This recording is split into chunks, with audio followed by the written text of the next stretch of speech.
नमस्कार, खास बुलेटिन में आपका स्वागत है और मैं हूं आपके साथ सुमन पाल। सर्व रविदास समाज छत्तीसगढ़ द्वारा आयोजित भव्य कार्यक्रम में मुख्यमंत्री विष्णुदेव साय ने शिरकत की।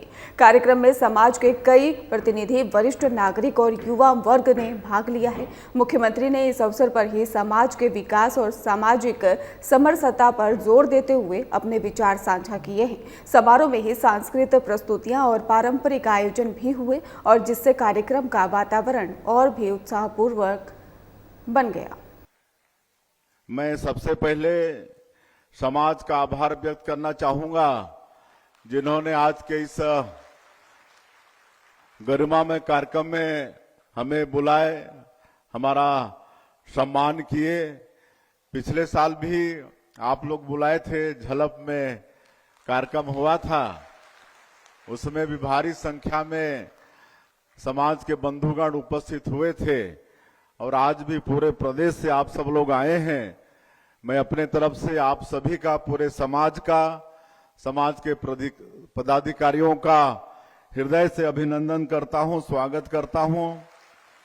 और नवनिर्वाचित प्रदेश अध्यक्ष श्री विजय मेहरा जी के साथ सभी प्रदेश के पदाधिकारी, संभाग के पदाधिकारी, जिला के पदाधिकारी जिन्होंने आज शपथ ली है, सबको मैं बहुत बहुत बधाई देता हूं, शुभकामना देता हूं। आप सभी लोग आगे समाज को एकजुट करने में और समाज को हर क्षेत्र में विकास में आगे ले जाने के लिए काम करेंगे।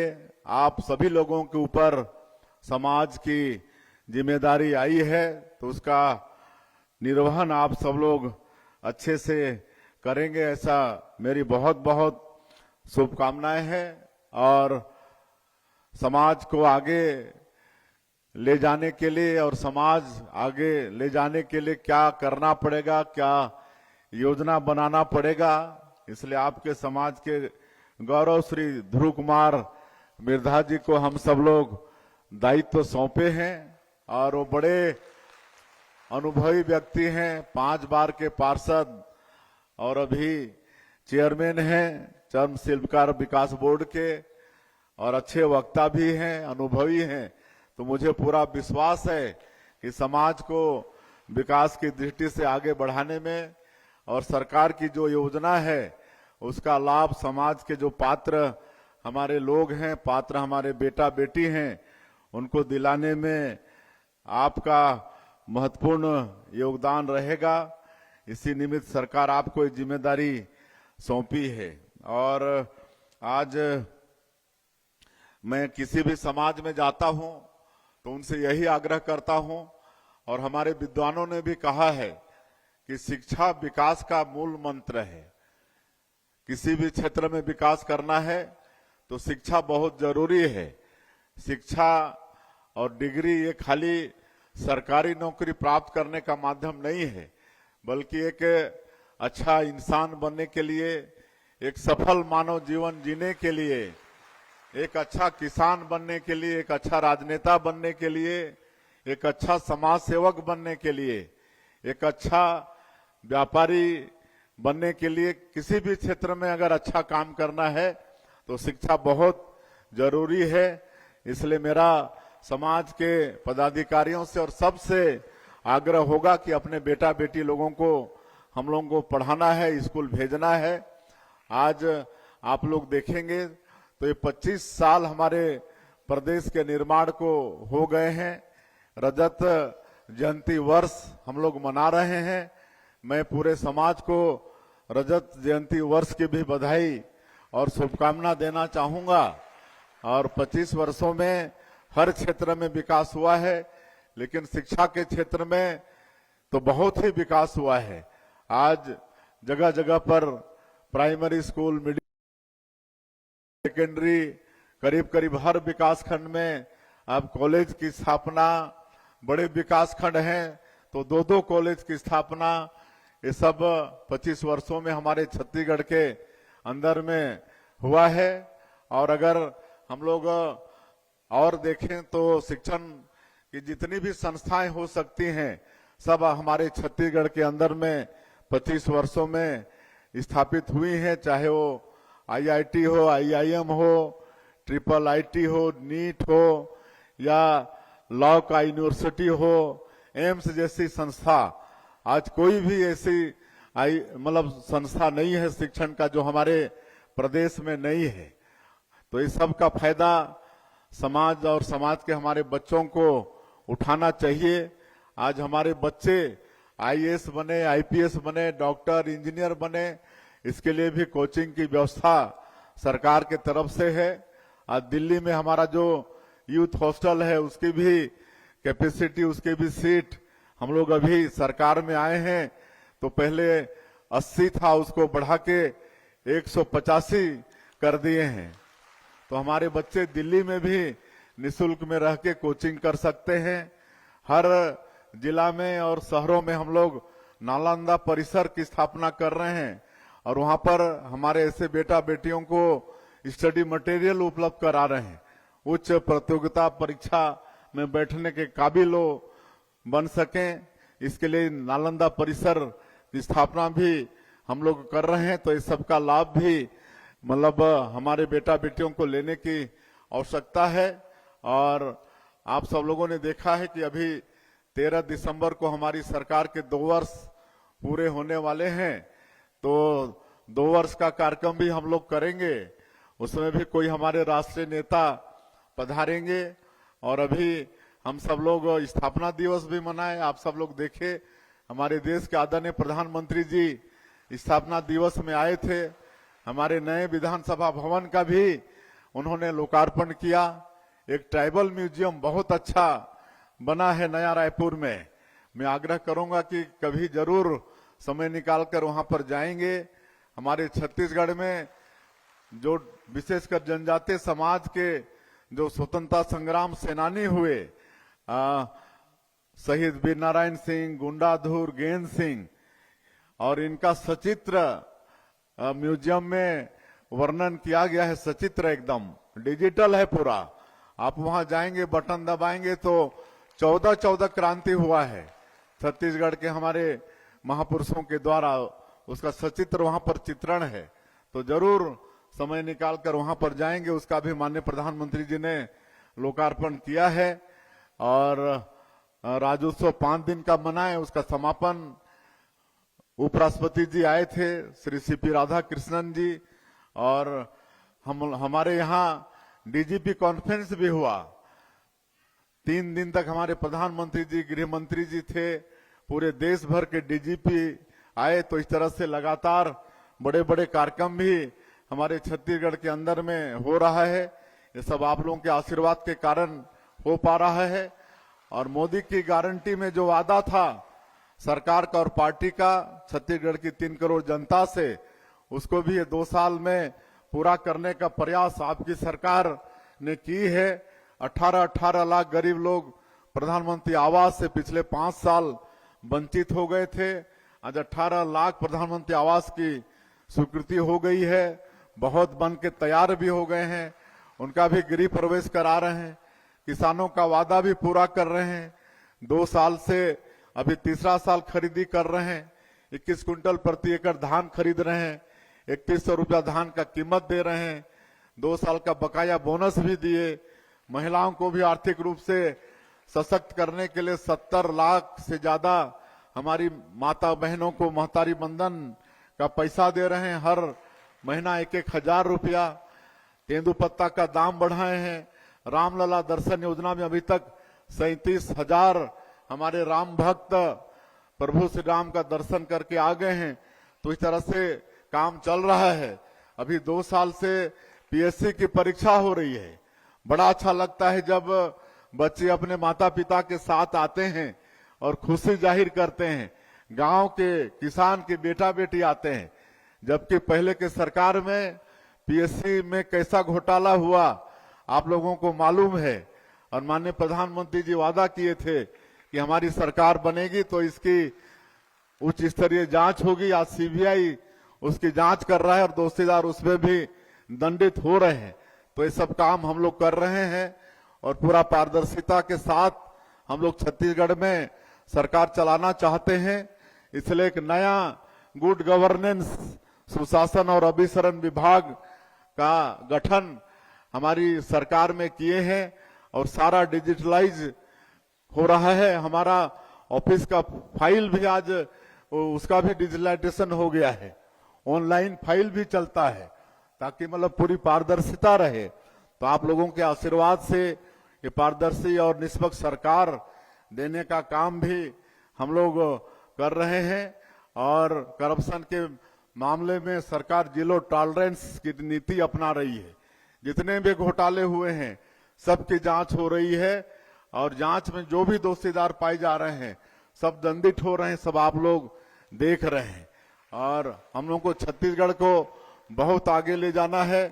छत्तीसगढ़ बहुत ही समृद्ध प्रदेश है, खनिज संपदा से भरपूर है, वन संपदा भरपूर है, यहाँ पर मेहनत कश किसान हैं, यहाँ की धरती माटी भी उर्वरा शक्ति से भरपूर है। तो हम लोग सिंचाई का साधन भी बढ़ा रहे हैं, लोगों के खेत में पानी पहुंचाने का काम भी हम लोग कर रहे हैं।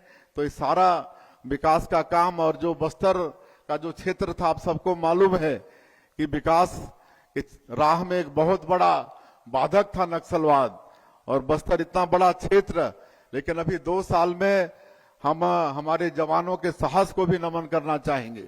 मुख्यमंत्री विष्णुदेव साय ने ग्राम सुहेला में आयोजित भूमि पूजन और लोकार्पण समारोह में हिस्सा लिया है। उन्होंने बलौदा बाजार विधानसभा क्षेत्र में 195 करोड़ 26 लाख रुपए की लागत के 192 विकास कार्यों का ही लोकार्पण किया और इस दौरान ही नवीन महाविद्यालय की स्थापना, सड़कों पर डिवाइडर निर्माण और इसके साथ ही सामुदायिक स्वास्थ्य केंद्र और शासकीय स्कूल भवन का निर्माण सहित ही किसानों के आराम के लिए ही शेड निर्माण की घोषणाएं भी की गई है। मुख्यमंत्री ने किसानों, महिलाओं और युवाओं के कल्याण से जुड़ी योजनाओं की भी जानकारी दी और प्रशासन की हम होंगे कामयाब पहल की सराहना की है। सभा में उप मुख्यमंत्री अरुण साव, राजस्व मंत्री टंक राम वर्मा, स्वास्थ्य मंत्री श्याम बिहारी जायसवाल और जिला पंचायत अध्यक्ष और अन्य जनप्रतिनिधि और ग्रामीण जन भी मौजूद रहे। प्रधानमंत्री जी कह रहे हैं कि हमारी सरकार आएगी तो इसकी जांच कराएंगे, और आप सबला मालूम है कि आज सीबीआई होकर जांच करत है और जो भी दोषीदार हैं आज वो मन दंडित होते हैं, वो मन जेल के अंदर में है। अभी 2 साल से हम पीएससी के एग्जाम कराए हैं। अभी कल ही जो हमारे टॉपर हैं पीएससी में, जो डिप्टी कलेक्टर और डीएसपी बनी है, अपन माता पिता के साथ सीएम हाउस आए रही ने और धन्यवाद दे बराई रही ने। गांव के हमारे किसान मन के लड़का मन आज पीएससी में फाइट हो। धान खरीदी वर्ष 2025 और 26 के शुरू होने के साथ ही किसानों को ऑनलाइन टोकन प्रणाली में लगातार परेशानियों का सामना करना पड़ रहा है और सिस्टम बार बार फेल हो रहा है और सीमित समय और टोकन की पाबंदियों के कारण ही किसान अपने धान को ही समय पर बेच नहीं पा रहे और ब्लॉक कांग्रेस कमेटी सरिया ने ही कलेक्टर के नाम तहसीलदार को ज्ञापन भी सौंपकर प्रशासन से तत्काल सुधार की भी मांग की है। चेतावनी दी गई है कि 3 दिनों में ही कोई कार्रवाई नहीं हुई तो उग्र आंदोलन किया जाएगा। तहसीलदार कोमल प्रसाद साहू ने बताया है कि समस्या पूरे छत्तीसगढ़ में बनी हुई है और इसे सुधारने के लिए कार्रवाई की जा रही है। ब्लॉक कांग्रेस कमेटी सरिया, एनएसवाई साथी, युवा कांग्रेस के साथियों के द्वारा मिलकर जो शासन अभी धान खरीदी का जो योजना चल रहा है, शासन की मंशा सीधा दिख रही है। जो किसानों को परेशान किया जा रहा है टोकन के संबंध में, टोकन नहीं कट रहा है, ऑनलाइन का टोकन जो काट रहे हैं उसमें बहुत दिक्कतें आ रही है। किसान धान बेचने को मजबूर हो जा रहा है, धान काट चुका बेच नहीं पा रहा है। तो उसी के संबंध में और लिमिट है, लिमिट के हिसाब से खरीदी नहीं हो पा रहा है, उसी को ध्यान में रखते हुए आज ब्लॉक कांग्रेस कमेटी सरिया के द्वारा अपने साथियों, युवा कांग्रेस के साथी, एनएसवाई के साथियों के साथ, किसान के साथ आज हम लोग तहसील ऑफिस पहुँचे और सीधा तहसीलदार साहब को कलेक्टर के नाम ज्ञापन दिए हैं। यदि इस मांग को अगर पूरा नहीं होती है, ऑफलाइन नहीं करती है और लिमिट को नहीं बढ़ाती है तो आगे हम लोग अपने ब्लॉक कांग्रेस कमेटी के साथियों, किसान के साथ उग्र आंदोलन करने को मजबूर हैं। आज सरिया ब्लॉक कांग्रेस कमेटी द्वारा धान खरीदी केंद्रों में जो ऑफलाइन टोकन की शुरुआत करने और टोकन का लिमिट को बढ़ाने के संबंध में ज्ञापन दिया गया है। वरिष्ठ कार्यालय को अवगत करा के जल्दी से जल्दी इसका निराकरण कराया जाएगा। अभी धान खरीदी जो है सोसाइटी के माध्यम से जो है पूरे प्रदेश में शासन जो है खरीद रही है और 30 जनवरी जी धान खरीदी का जो है अंतिम तिथि है और लगातार किसानों को हम देखते आ रहे हैं जब से धान खरीदी शुरू हुई है। एग्रीटेक पंजीयन को लेकर के जो है लगातार हमारे किसान जो है पटवारी और तहसील ऑफिस के जो है चक्कर काट रहे हैं। प्रदेश के इतिहास में कभी भी हमारा किसान जो है धान बेचने के लिए इतना परेशान नहीं हुआ जितना इस बार जो है एग्रीटेक के पंजीयन के चलते जो है हो रहा है। और जो सोसाइटियों में जो खरीदी हो रहा है उसका जो लिमिट है, अगर उस लिमिट से जो है शासन अगर धान खरीदी करेगी तो कम से कम जो है 3 महीने का समय जो है और बढ़ाएंगे तो भी जो है धान खरीदी पूरा नहीं हो पाएगा। जिले में धान खरीदी का काम लगातार जारी है और किसान उत्साह के साथ अपनी उपज समितियों के विक्रय कर रहे हैं। जिला प्रशासन किसानों से बचे हुए रकबे को ही समर्पण करने की अपील कर रहा है और जिसका सकारात्मक असर देखने को मिल रहा है। अब तक ही 7,000 किसानों ने कुल 601 हेक्टेयर रकबा समर्पित किया है, जिससे कि राजंदा गांव जिला पूरे प्रदेश में ही प्रथम स्थान पर पहुंच गया है। वहीं पर प्रशासन अवैध धान परिवहन और बिचौलियों पर ही लगातार कार्रवाई कर रहा है। प्रशासन का दावा है कि धान खरीदी प्रक्रिया को पारदर्शी और सुचारू बनाने के लिए सख्ती जारी रहेगी।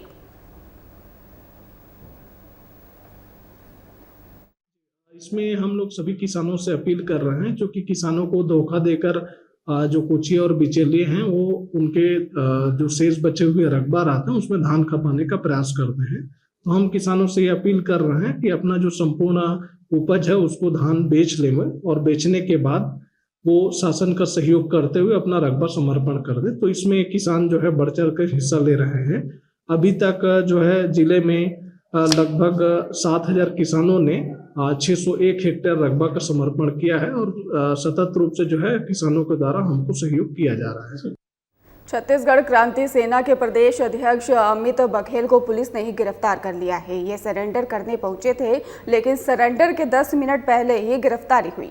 बड़ी संख्या में उनके समर्थक थाने पहुंचे, जिसके कारण कोर्ट और थाने के आसपास सुरक्षा बढ़ा दी गई है। बघेल आपत्तिजनक बयानों से जुड़े मामलों में करीब 26 दिनों से ही फरार चल रहे थे। गौरतलब है कि अमित बघेल की मां का निधन हो गया और उनका अंतिम संस्कार उनके मृतक गांव पत्री में ही किया जाएगा और बघेल बैल के ही लिए आवेदन कर सकते हैं। और इसके साथ ही आपको बता दें कि इससे पहले 26 नवंबर को सुप्रीम कोर्ट ने उनकी अग्रिम जमानत याचिका खारिज कर दी थी और इसके साथ ही उन्हें कानूनी प्रक्रिया का भी सामना करने के लिए कहा गया था।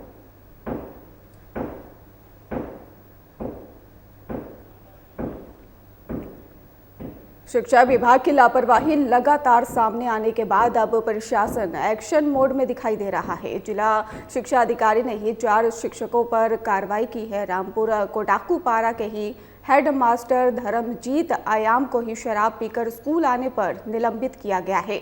मजीरा की ही व्याख्याता अनुराधा आशा कुजूर को ही कक्षा 11वीं के छात्रों के बैग खेत में ही फेंकने के मामले में कार्रवाई का प्रस्ताव भेजा गया।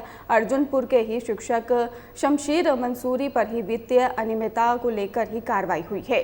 वहीं 2 शिक्षकों की वेतन वृद्धि रोकी गई है और सभी मामलों में जांच रिपोर्ट के आधार पर कार्रवाई की गई है। आगे शिक्षा व्यवस्था को मजबूत करने के लिए विभाग लगातार निगरानी कर रहा है। पिछले कुछ दिनों से शिक्षकों की 3-4 शिकायतें मुझे मिल रही थी। उसमें प्रतापपुर विकासखंड का एक शिक्षक जो शराब पी के और कुछ कमेंट कर रहा था, जिसमें हमने जांच प्रतिवेदन मंगाया और तत्काल प्रभाव से उसको कल निलंबित कर दिया। और इसके बाद मजीरा हाई स्कूल की घटना थी, जो शिक्षिका ने बच्चों के बैग को खेत में फेंका था।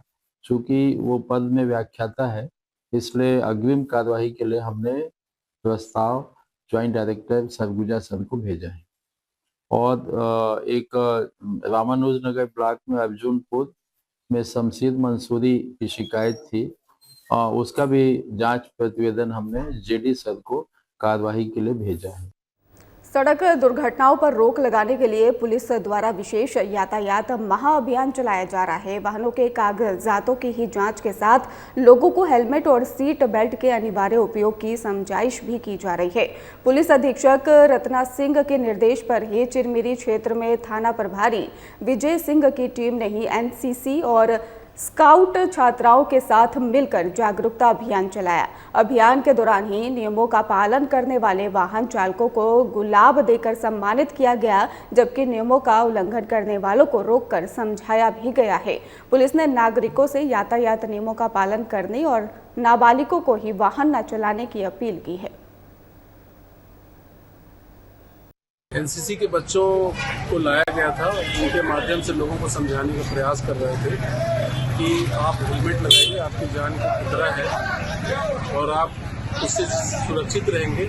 इस तरह का अवेयरनेस चलाया जा रहा है। जो हेलमेट लगाए थे बच्चों ने उनको फूल दिया है और जो नहीं लगाए थे उनसे सॉरी बुलवाया है। हाँ, जो हेलमेट लगा के आएगा उसके हम सम्मानित भी कर रहे हैं और उसको सहयोग करने के लिए धन्यवाद भी दे रहे हैं।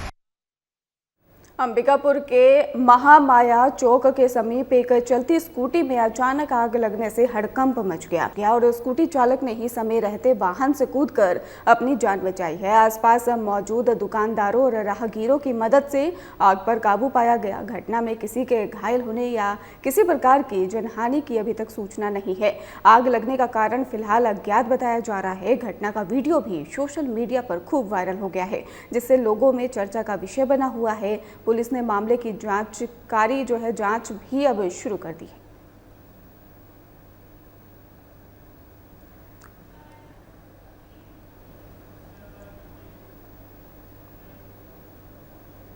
कोंडापल्ली तेलंगाना छत्तीसगढ़ सीमा पर मौजूद गांव में वर्षा बाद ही बताया जा रहा है कि कई सालों बाद मोबाइल और नेटवर्क शुरू होने से ग्रामीणों में खुशी की लहर दौड़ गई है और ग्रामीणों ने ही पारंपरिक विधि से टावर की पूजा अर्चना की है, उत्सव मनाया है। इससे ग्रामीण बैंकिंग, स्वास्थ्य, शिक्षा और प्रशासनिक सेवाओं से जुड़ सकेंगे।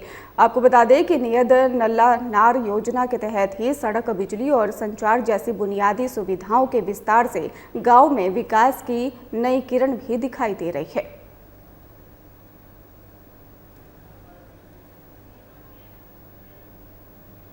करतला ब्लॉक के ही साजा पानी, काशी पानी और लबेद गांव में ही बताया जा रहा है जंगल में 15 हाथियों का झुंड देखा गया है इसके पास, और जिसके चलते ही आसपास के गांव में हड़कंप भी देखने को मिल रहा है। वन विभाग ने ड्रोन कैमरे की मदद से लगातार निगरानी शुरू कर दी है और हाथियों को सुरक्षित रूप से जंगल की ओर खदेड़ने का भी प्रयास किया जा रहा है। हाथियों की बढ़ती आवाजाही को देखते हुए विभाग अलर्ट पर है। किसी भी प्रकार की अप्रिय घटना से बचने के लिए वन अमला लगातार स्थिति पर नजर बनाए हुए है।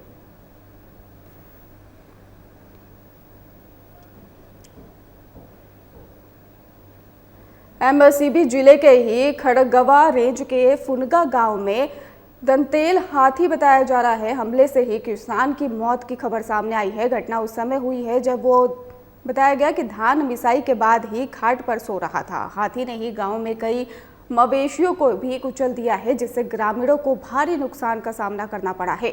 सूचना पर वन विभाग की टीम मौके पर पहुंची, स्थिति का जायजा लिया और पीड़ित परिवार को प्राथमिक राहत राशि भी दी। हाथी की मौजूदगी से क्षेत्र में दहशत का माहौल देखने को मिल रहा है और विभाग ने ग्रामीणों से सावधानी बरतने और समूह में रहने की और इसके साथ ही रात में अकेले बाहर ना निकलने की भी अपील की है।